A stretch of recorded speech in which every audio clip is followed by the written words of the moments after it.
प्यारे बच्चों, आज का हमारा विषय है कविता के बहाने। कुंवर नारायण की कविता है। कुंवर नारायण हमारे आधुनिक काल के कवि। उनकी है कविता मुक्त छंद कविता है। इस कविता में उन्होंने कविता की रचनात्मकता के ऊपर ये कविता लिखी है। अब की कविता की जो रचनात्मकता है वो बहुत कुछ करने में सक्षम है।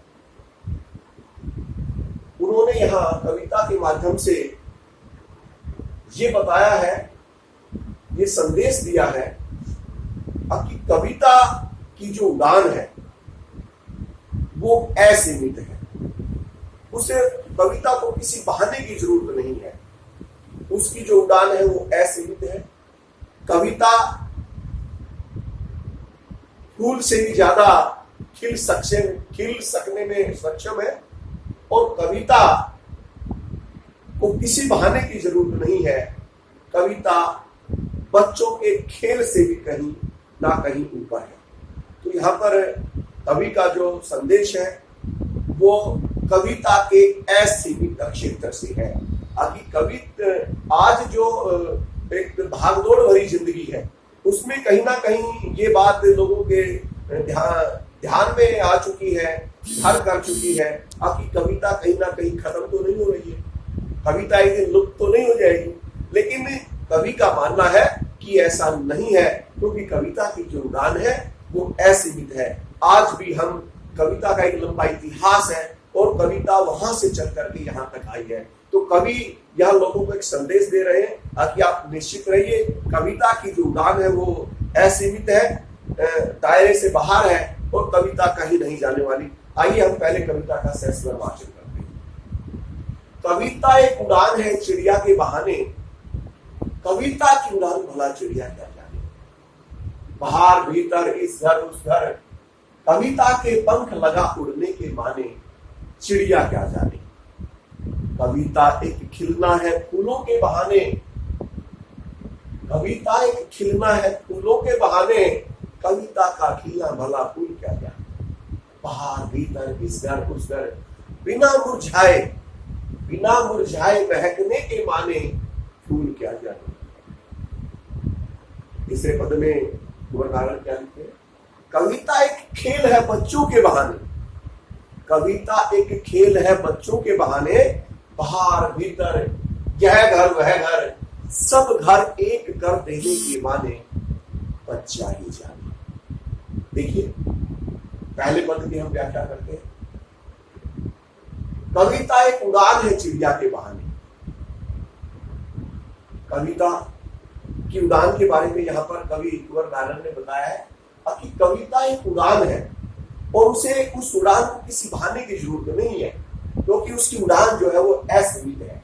यहाँ कवि ने कहा कि कविता एक उड़ान है चिड़िया के बहाने। कहते हैं कि यदि हम चिड़िया की बात करें तो चिड़िया जो है उसका दायरा एक सीमित दायरा है उड़ने का, क्योंकि वो बेचारी छोटी सी निरीह जीव है, वो ज्यादा नहीं उड़ पाती, तो उसका एक सीमित दायरा है। लेकिन कविता की जो उड़ान है वो उसका दायरा जो है वो असीमित। आपको पता है आज हम एक क्लिक करेंगे कविता अमेरिका पहुंच जाएगी, एक चिट्ठी लिखेंगे 3 दिन के बाद कोलकाता पहुंच जाएगी, एक फैक्स करेंगे कहीं और पहुंच जाएगी। तो कविता की जो उड़ान है वो असीमित है। उसी बात को यहाँ पर कुंवर नारायण ने कहा है कि कविता की उड़ान भला चिड़िया क्या जाने। कहता है कि चिड़िया तो ये मानती है कि भाई जो तेरी उड़ान है वो बहुत बड़ी उड़ान है, और कविता लोगों का भी मानना है भाई कविता जो है उसका दायरा जो है वो एक सीमित होता जा रहा है, कहीं कविता खत्म तो नहीं हो जाएगी। तो यहाँ कुंवर नारायण कहते हैं कि कविता की उड़ान को भला चिड़िया क्या जाने, कि चिड़िया उस कविता की उड़ान को नहीं पहचानती है। चिड़िया की उड़ान कहाँ तक है? कहता है कि बाहर भीतर इस घर उस घर। कहता है कि चिड़िया जो है एक घर से दूसरे घर में उड़ती रहती है, इस घर से उस घर में उड़ती रहती है, बाहर से भीतर उड़ती रहती है, भीतर से बाहर उड़ती रहती है। कविता के पंख लगा उड़ने के माने। कहता है कि कविता के भी पंख होते हैं, कविता भी पंख लगा करके उड़ जाती है। कहता है कि इस बात को वह भोली चिड़िया नहीं जानती है कि कविता भी पंख लगा करके उड़ जाती है, तो उस बात के मायने वो चिड़िया जो है वो नहीं जानती है। तो कवि कहाँ का यहाँ कहना है कि भाई जो कविता की उड़ान है वो उसकी उड़ान असीमित है, जबकि चिड़िया की जो उड़ान है वो सीमित है। कविता पंख लगा करके पता नहीं कहाँ कहाँ उड़ जाती। तो मैंने पहले ही बताया था कि मैंने आज एक कविता लिखी और अपने एक मित्र को जो है ना मेल के माध्यम से अमेरिका भेज दी। मैंने 10 ग्रुपों में भेज दी, कोई रूस में चली जाएगी, कोई कहीं चली जाएगी। तो चिड़िया ऐसे नहीं जा सकती है। तो जो कविता है वो इस प्रकार से पंख लगा करके उड़ जाती है। खड़ी बोली की उनकी कविता है। तो ये पहला हमारा पद्यांश था जिसमें उन्होंने चिड़िया के बहाने से कविता की उड़ान को बताया है। अब दूसरे पद में यहाँ पर कवि कुंवर नारायण प्रसंग रूप में हमें बता रहे हैं, अरे भाई कविता भी जो है खिलती है, महकती है, चारों ओर अपनी खुशबू बिखेरती है। जिस प्रकार से फूल बिखेरता है, लेकिन फूल की जो खुशबू होती है वो एक उसका निश्चित दायरा होता है। आपने देखा होगा, आपने घर में लगा दिया तो दूसरे घर में उसकी खुशबू नहीं जाती है। यदि एक उद्यान में लगा दिया तो उद्यान के चारों ओर के वातावरण को तो वो फूल की खुशबू सुगंधित कर सकती है, लेकिन वो एक गोल वातावरण को, लंबे चौड़े उसको भाग को जो है ना खुशबू से नहीं महका सकता है फूल। जबकि कविता जो है वो उसका दायरा असीमित है, उसको किसी बहाने की जरूरत नहीं है। जिस प्रकार यहाँ फूल के बहाने में बताया है, तो कहता है कि कविता जो है वो बहुत ज्यादा खिलती भी है, महकती भी है, लेकिन उसे किसी बहाने की जरूरत नहीं है। क्या कहते हैं कवि, आइए देखते हैं। कविता एक खिलना है फूलों के बहाने। कहता है कविता भी खिलती है फूलों की तरह, कविता भी फूलों की तरह ही खिलती है। कविता का खिलना भला फूल क्या जाने, लेकिन कविता जब खिलती है तो उसका मायने जो है वो फूल नहीं जानता है, क्योंकि फूल को ये पता है अभी तेरा काम ही खिलने का है। लोग भी मानते हैं कि कविता जो है वो कब तक जो है ना हमें इस प्रकार से अपनी खुशबू प्रदान करती रहेगी। उनके मन में आशंका है कहीं ये कविता की महक एक दिन खत्म तो नहीं हो जाएगी। लेकिन यहाँ कवि क्या कहते हैं कि कविता का खिलना भला फूल क्या जाने। अगर ये कविता किस प्रकार खिलती है, किस प्रकार महकती है, किस प्रकार खुशबू प्रदान करती है, उस बात को वह फूल नहीं जानता है। फूल का जो खिलना है वो कहाँ तक है, बाहर भीतर किस उसका कहता है कि फूल जो खिलता है उसकी जो महक होती है वो एक घर से दूसरे घर में रहती है, बाहर से भीतर रहती है, भीतर से बाहर रहती है। उसका दायरा एक सीमित दायरा है, उसके खिलने का सीमित दायरा है, उसके महकने का सीमित दायरा है। लेकिन कविता का जो दायरा है वो असीमित है, बिना मुरझाए।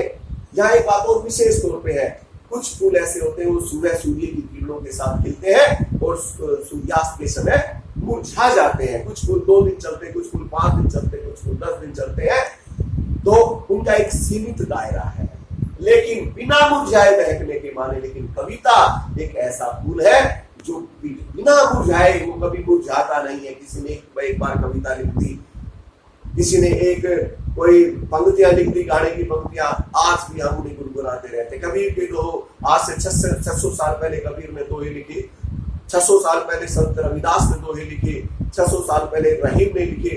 वो आज भी दोहों की पंक्तियां हम गुनगुनाते हैं, उनमें हमें खुशबू आती है, वो हमें अच्छी लगती है, इसलिए तो हमें उनको याद करते हैं। तो कहता है कि बिना मुरझाए, तो कहता है कि कविता एक ऐसा फूल है, ऐसा पुष्प है जो बिना मुरझाए महकता रहता है। और कहता है कि बिना मुरझाए महकना, इस बात को वह नहीं समझ सकता है, वह फूल इस बात को नहीं समझ सकता है। अभी कविता भी बिना मुरझाए अपनी खुशबू बिखेरती रहती है, पूरे संसार को अपनी महक प्रदान करती रहती है।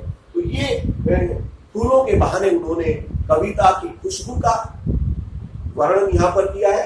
तीसरे पद में देखिए क्या कहते हैं कवि कुंवर नारायण, कविता एक खेल है बच्चों के बहाने, बाहर भीतर यह घर वह सब घर एक कर देने के बहाने बच्चा जाने। यहाँ पर कहता कि भाई कविता भी जो है वो खेलती बच्चों की तरह, जिस प्रकार बच्चे खेल खेलते हैं। तो कहता कि और क्योंकि खेल में आनंद आता है इसलिए बच्चे खेलते हैं। तो कहता है कि कविता भी खेल है, और वो बच्चों के खेल से भी ज्यादा बढ़कर के, क्योंकि बच्चों के खेल का दायरा सीमित है।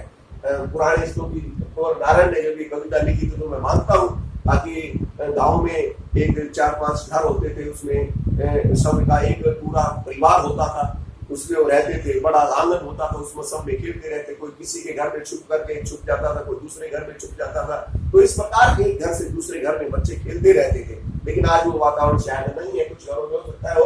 तो कहता है कि कविता एक खेल है। कविता कहता है कि बच्चों के खेल के समान है, लेकिन बच्चों का जो खेल है वो सीमित है। कहां तक सीमित है? एक घर से दूसरे घर में, एक घर से दूसरे घर में, और घर के बाहर या घर के भीतर बच्चों का खेलने का जो दायरा है वो सीमित है। लेकिन कविता का जो खेलने का दायरा है वो असीमित क्षेत्र है। सब घर एक कर देने के माने, कहता कि सब घर एक कर देने के माने वह बच्चा ही जानता है। लेकिन कविता किस प्रकार से हमारे साथ खेलती है, कविता किस प्रकार हमको प्रसन्न करती है, कविता किस प्रकार हमें खुश रखती है, कविता किस प्रकार बच्चों के खेल से भी ज्यादा हमें जो है ना रोमांचित करती है, इस बात को वह बच्चा नहीं जानता है। तो यहाँ पर कवि ने कविता को एक खेल से जोड़ा है और ये बताने की कोशिश की है अभी कविता कभी खत्म होने वाली नहीं है, वो हमें ऐसे ही खिलाती रहेगी, ऐसे ही खुशबू प्रदान करती रहेगी, अपनी महक से हमें आनंदित करती रहेगी, और उसकी जो उड़ान है वो असीमित है। कविता कभी खत्म न होने वाली है, क्योंकि जो साहित्य एक बार आ जाता है वो कभी खत्म नहीं होता।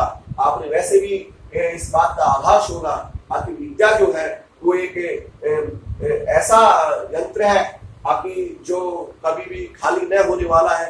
इसको जितना बांटेंगे उतना ही यह बढ़ता जाता है, इसका प्रचार प्रसार होता रहता है। तो कविता की उड़ान भी एक उसी प्रकार की उड़ान है। इसको किसी प्रकार के, तो इसका जो शीर्षक हमारा कविता के बहाने, यानी कविता को किसी प्रकार के बहाने की जरूरत नहीं है, वो उसकी उड़ान है वो असीमित है, उसका जो खिलना है, उसका जो महकना है, उसका जो चहकना है, उसका दायरा असीमित है, और वह बच्चों के खेल से भी बढ़कर हमें प्रसन्नचित करती है।